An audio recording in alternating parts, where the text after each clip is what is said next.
Abu Dhabi story. Remind me what G42 was set up to do. Well, it's best that we zoom out. It's the first part of your AI week. So if I say that you switch on the lights today, you don't think of the grid, right? That's exactly how AI should be going forward. It should be trusted, always on, safe, and reliable. And that's what we build. Okay, so where does Presight fit into all of that? So as part of the intelligence grid that we are developing, Presight is front and center of that on government services and financial services, on smart cities. So all the front-end applications sitting on the foundational models. It's interesting that you do describe it as a grid, an intelligence grid. It's not the only component in it from the G42 point of things. Let's look at some of the other pieces that you've got there. You've got a data center piece as well. That's correct. So G42 is uniquely positioned because everything that has been built since 2017 has been bottom up. So right at the bottom, we have the home of AI, which is Khazna, the data centers. Sitting on top of that is Core 42, which is our compute and sovereign cloud.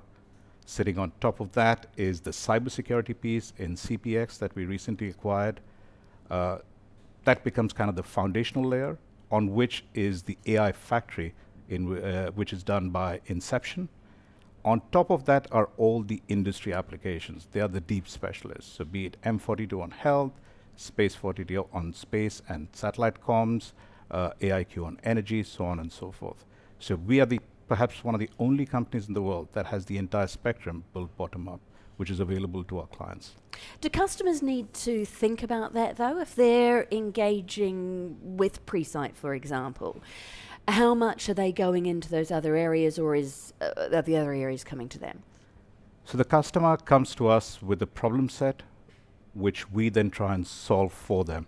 It is not for them to know what the entire wiring and label is. To my point of the switch, it needs to solve the problem, it needs to be safe, it needs to be responsible, and it needs to do what's on the label. How do we bring that in? I mean, not a day goes past without not even dozens, hundreds of AI headlines. There's still a lot of questions around the technology. You have mentioned being responsible, you've mentioned being safe, you've mentioned being reliable. I mean, these are still some of the questions that people have around AI in general. How are you tackling those big challenges? That's pretty much at the heart of everything that we do and we engineer. It's part of our value system. So if we look at AI, people are looking at AI as a tool. Now, if I just break it down in my industry of marketing, right? People are looking at AI as a tool for marketing. The way we are looking at it is, how would marketing be relevant in an AI native civilization and society?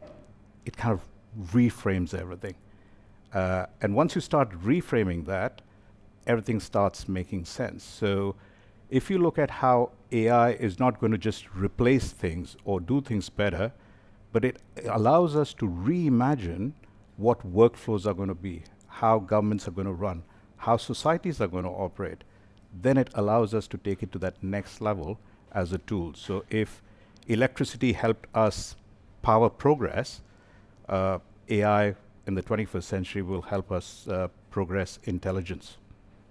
We've had a big focus this morning, speaking of intelligence, on the talent that is necessary for this, partly because of the big visa fee that's been put on the H-1B visa in the US, $100,000 per visa application. We've been asking the question of tech recruiters as to whether or not this will make the UAE more attractive for some of that top AI talent. Where are you finding your talent? Where are you recruiting from? So I think the context is very important. UAE has been at the forefront of AI since 2016-17, and so has G42.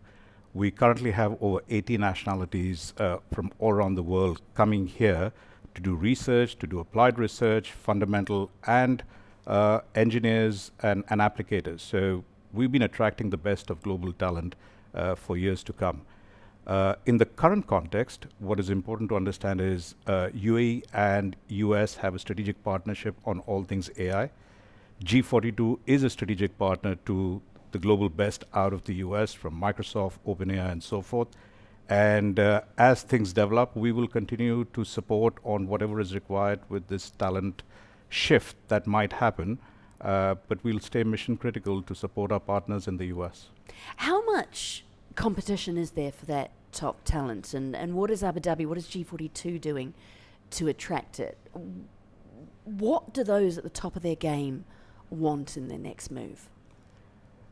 I think like any other industry, people are looking for the political will, the sandboxing and canvas to innovate and then have the capital and be in a space where it's safe and responsible. Abu Dhabi and G42 allows and gives that entire canvas for people to come and contribute. Well, it's not just G42 itself and its different parts. I know you've just had a big tie-up with the UAE AI University here, MBZ Indeed. UAI for K2 Think. What's K2 Think?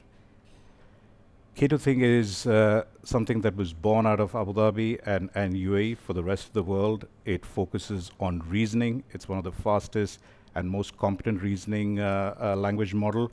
Where the world was looking at being the biggest, they've gone with a different thesis of being the fastest, and it's showing great results globally. So something that was created here, and now the world fraternity is using it to see what mathematical problems can be solved using this model, which is very encouraging. 30 seconds left with you. We're here all week. If we take one thing away from being with you, what do you want that to be? The one thing would be that we here in Abu Dhabi and UAE are at the heart of innovating and advancing AI for the rest of the world. Faheem Ahamed is the CMO of G42. We are here all week. We're going to be speaking to the CEO of Presight tomorrow morning, putting all the pieces together to have a look at this intelligence grid that is being built all around us. Thank you very much for your time this morning. Thank you, Brandy. Cheers.